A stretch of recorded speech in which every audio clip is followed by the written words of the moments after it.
பரபரப்பான ஒரு சர்ச்சையாக மொழி வந்து இருக்கு. மொழி வந்து ஒரு உணர்வு சார்ந்த ஒன்று. பொதுவாக உணர்வுபூர்வமான அரசியல் சமூக பிரச்சனைகளில் கருத்து சொல்லக்கூடிய ஒரு கலைஞர் நீங்கள். இப்போ போயிட்டு இருக்கக்கூடிய இந்த சர்ச்சை ஹிந்தி பேசாத மாநிலங்கள் மீது அந்த மக்கள் மேலே ஹிந்தியை திணிக்கக்கூடிய ஒரு முயற்சி நடக்கிறது. இந்த முயற்சி ஒரு நாடு ஒரு மொழி ஒரு பண்பாடு அப்படின்னு ஒரு ஒற்றை பண்பாட்டை கட்டி அமைப்பதற்கான ஒரு ஏற்பாட்டோட ஒரு வெள்ளோட்டம் அப்படின்னு அதை எதிர்க்கக்கூடியவங்க சொல்கிறாங்க. ஒரு கலைஞராக நீங்கள் இதை எப்படி பார்க்குறீங்க? உங்கள் உணர்வு இதில் என்ன? வந்து அவங்களுடைய மொழிக்கான, அதாவது அந்தந்த நிலத்துக்கான மொழிக்கான உரிமையும் அதுக்கான தனித்தன்மைகளும் இருக்குது. இப்போ நான் வந்து என்னுடைய தாய்மொழியின் வாயிலாக தான் இந்த உலகத்தை உணர்கிறேன். என் தாய்மொழி இந்த அந்த நிலம் சார்ந்து இந்த சூழல் சார்ந்து இந்த சமூகம் சார்ந்து கட்டமைக்கப்பட்டிருக்கு. என்னுடைய புரிதல்கள், the way I perceive the world is determined by my mother tongue. நான் என்னுடைய தாய்மொழியின் மூலமாக தான் அது வந்து தீர்மானிக்கப்பட்டிருக்கு. இது நமக்கு மட்டும் இல்லை, எல்லாருக்குமானதும் அதுதான். இப்போ இதுல ஒரு லிங்க் லாங்குவேஜ் அப்படின்னா வந்து நாம எப்போதுமே சொல்லிட்டு இருக்க மாதிரி English has been the link language, not just இப்போ இந்தியா சுதந்திரம் அடைஞ்சதுக்கு அப்புறம் இல்லை, அதுக்கு முன்னாடியிலிருந்தே வந்து இங்கிலீஷ் வந்து லிங்க் லாங்குவேஜாக இருந்திருக்கு. அண்டு நம்ம எல்லாரையும் இணைக்கிறதுக்கு ஒரு லிங்க் லாங்குவேஜ் போதும் அப்படின்றது தான் என்னுடைய ஒப்பீனியன். இதில் வந்து நம்ம வந்து புதுசாக ஒரு லிங்க் லாங்குவேஜ் தேவையில்லைன்னு நினைக்கிறேன். அண்ட் ஆல்சோ ஹிந்தி எடுத்துகிட்டு வந்து நமக்கு இந்த இடத்துல சேர்க்கறது அல்லது நம்மளை வந்து ஹிந்தி பேச வைக்கிறது அப்படின்றது வந்து ஒரு ஒட்டுமொத்தமாக ஒரு ஒரு ஒரு நாட்டில் இருக்கிற எல்லாரையும் வந்து இந்த மொழியை எங்கள் மொழியை பேசுங்கன்னு சொல்கிறது வந்து it is a fascist expression தான். அதாவது அவங்க வந்து சாஃப்டாக சொன்னாலும் இது வந்து நம்ம மீது அவங்களுடைய ஒரு ஒடுக்குமுறையில் தான் நினைக்கிறேன் நான். ஸோ இது வந்து திஸ் இஸ் ஒரு எந்த நிலையிலையும் வந்து இது ஏற்றுக்க முடியாது அப்படின்னு நான் நினைக்கிறேன். தேவையில்லைன்னு நினைக்கிறேன் நான்.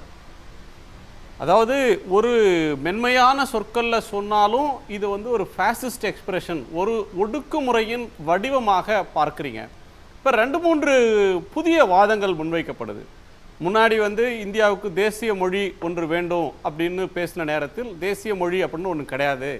அரசியல் சட்டத்தில் தேசிய பறவை உண்டு, தேசிய கொடி உண்டு, ஆனால் தேசிய மொழி கிடையாது.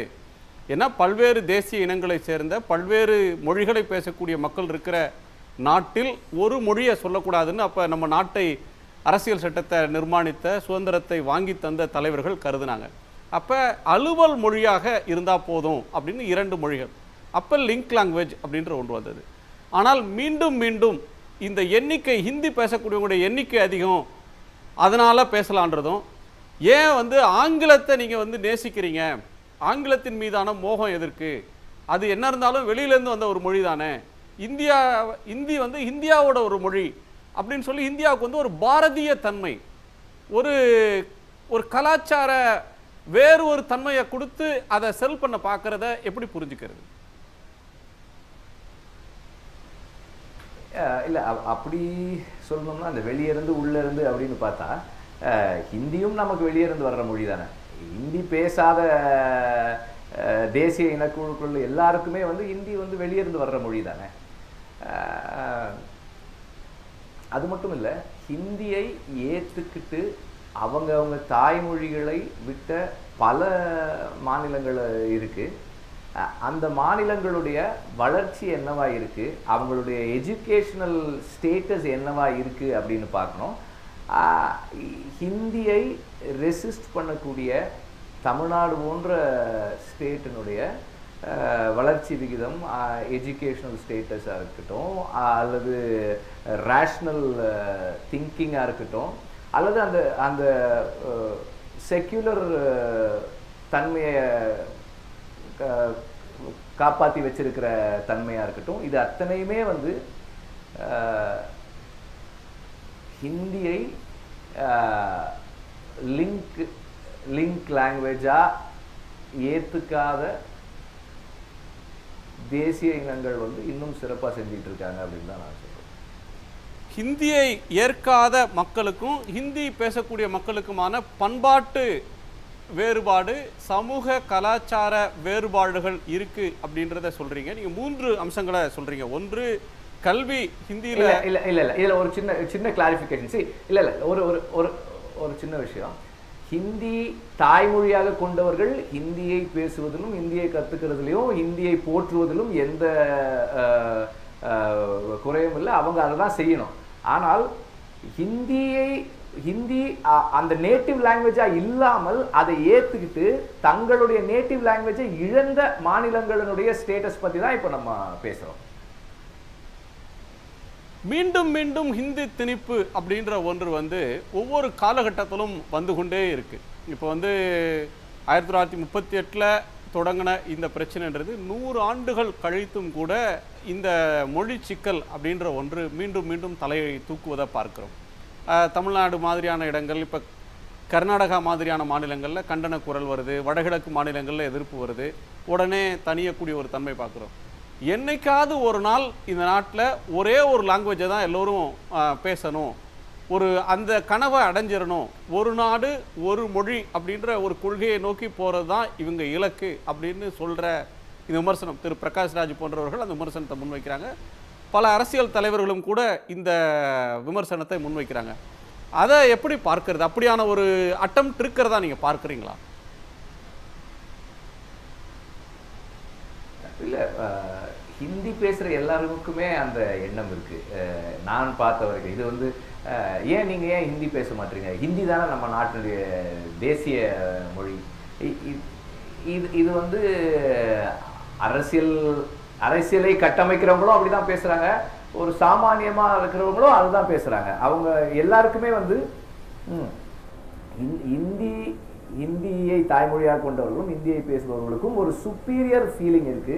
They feel superior to others in this country.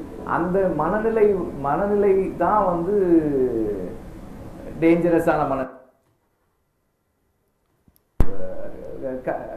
கண்டிப்பா இப்போ நம்ம எல்லாரும் சொல்ற மாதிரி அவங்களுடைய நோக்கம் ஒரு நாடு ஒரு மொழி அப்படின்றத நோக்கி போகிறது தான். பட் எவ்ரி டைம் எப்போ அந்த மாதிரியான ஸ்டெப் அவங்க எடுத்தாலும் அதற்கான எதிர்ப்புகளை அவங்க சந்திச்சுக்கிட்டே தான் இருப்பாங்க. அது தொடர்ந்து நடந்துக்கிட்டே தான் இருக்கும். திரு வெற்றிமாறன், முக்கியமான ஒரு அம்சத்தை சொல்றீங்க. ஹிந்தி பேசக்கூடிய மக்கள் தங்கள் மொழியை நீ ஏன் இந்தியன் தானே, உனக்கு ஏன் ஹிந்தி தெரியலை அப்படின்னு கேட்கிற ஒரு எண்ணம் ஹிந்தி பேசாதவர்களை சந்திக்கிற போது அந்த கேட்குற எண்ணம் இருக்குது. அது ஒரு மேலாதிக்க மனோபாவம் அப்படின்ற ஒரு தன்மையை சொல்கிறீங்க. நமக்கு தேசிய மொழி அப்படின்ற ஒன்று இல்லையே தவிர அலுவல் மொழி 2 இருக்குது இந்தியாவை பொறுத்தவரையிலும். ஒன்று ஆங்கிலம், இன்னொன்று அலுவல் மொழியாக ஹிந்தி அங்கீகரிக்கப்பட்டிருக்கு.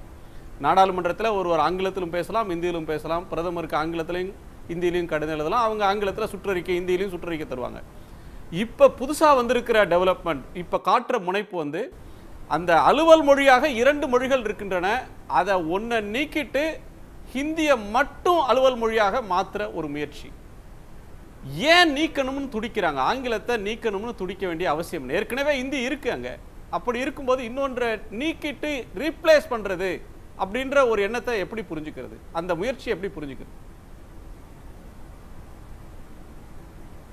அவங்களுக்கு வந்து ஆங்கிலம் இருக்கிறது தான், அவங்க ஆங்கிலம் தொடர்ந்து பயன்படுத்தப்படுவதால் தான் நம்மள மாதிரி ஆட்கள் வந்து அதோட இருக்கோம். நமக்கு உலகத்தோட கனெக்ட் பண்ணுறதுக்கு ஈஸியாக இருக்குது.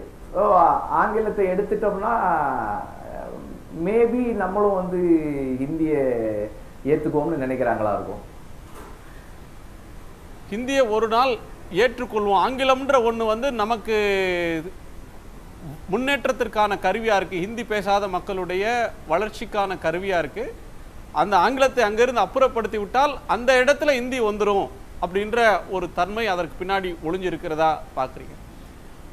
அந்த முயற்சி ஒரு எப்போதும் அது என்னன்னா இப்போ ப்ளீஸ் கோன். ஸோ ஹிந்தியை நான் அந்த ஹிந்தி ஸ்பீக்கிங் வேர்ல்டுக்குள்ளே நான் ஒரு வேலைக்கு போகிறேன், நான் ஒரு அலுவலாக போகிறேன், நான் அங்கே வாழ போகிறேன்னா நான் கற்றுக்கிறேன். அது வந்து என்னுடைய பர்சனல் இன்ட்ரெஸ்ட். அங்கே அந்த மக்களோட ஒரு சுமூகமான சூழலில் இருக்கிறதுக்கு நான் அந்த மொழியை கற்றுக்கிறேன். அது என்னுடைய பர்சனல் இன்ட்ரெஸ்ட் அண்ட் என்னுடைய நெசசிட்டி. அதுக்காக நான் கற்றுக்கிறேன். அதுபோல் என்னுடைய ஒரு பர்சனல் சாய்ஸில் என்னுடைய தேவைக்காக நான் அது ஒரு மொழியை கற்றுக்கிறதுன்றது வந்து அது ஹிந்தியாக இருக்கலாம், ஃப்ரெஞ்சாக இருக்கலாம், ஜெர்மனாக இருக்கலாம், எந்த மொழியாக இருந்தாலும் சரி அதை கற்றுக்கிறதுக்கு வந்து எனக்கு உரிமை இருக்குது. அதே போல் நான் என் நாட்டில் வாழும்போது எனக்கு எந்த மொழி தேவையோ அதை மட்டுமே பேசுவதற்கும் அந்த மொழிகளை மட்டுமே கற்றுக்கிறதுக்கும் அதில் பயிற்சி எடுக்கிறதுக்குமான உரிமையும் எனக்கு இருக்கணும்னு நான் நினைக்கிறேன். அது ஒரு உரிமை சார்ந்த ஒன்று. மீண்டும் மீண்டும் இந்த திணிப்பு முயற்சியை பல தலைமுறைகளை கடந்தும் என்னைக்காவது ஒரு நாள் ஹிந்தி பேசாத மக்களை ஹிந்தி பேச வச்சிடணும் அப்படின்ற ஒரு காட்டுறதுல இருக்கக்கூடிய வேகம், தமிழோ மலையாளமோ மற்ற மொழிகள்லாம் இந்திய மொழிகள் தான், அதை எல்லாத்தையும் வளர்க்கணும், அதை வந்து ஒரே நேரத்தில் தொழில்நுட்பத்தை பயன்படுத்தி பாராளுமன்றத்தில் 22 மொழிகள்லையும் சைமல்டேனியஸ் டிரான்ஸ்லேஷனை கொடுக்கறது, ஒரு ஐநா சபையில் கொடுக்கறது மாதிரி அப்படியான முயற்சிகள் இல்லாமல் ஒரு மொழிக்கான முக்கியத்துவம் அப்படின்றதன் பின்னால் இருக்கிற அரசியலாக நீங்கள் எதை பார்க்குறீங்க? முன்னாடியே நம்ம பேசுனது தான். அவங்களுடைய தேவை வந்து ஒரு நிலம் ஒரு மொழி இருந்தால் இது அவங்களுடைய எல்லா விதமான செயல்பாடுகளுக்கும் எளிமையாக இருக்கும்னு அவங்க நம்புகிறாங்க.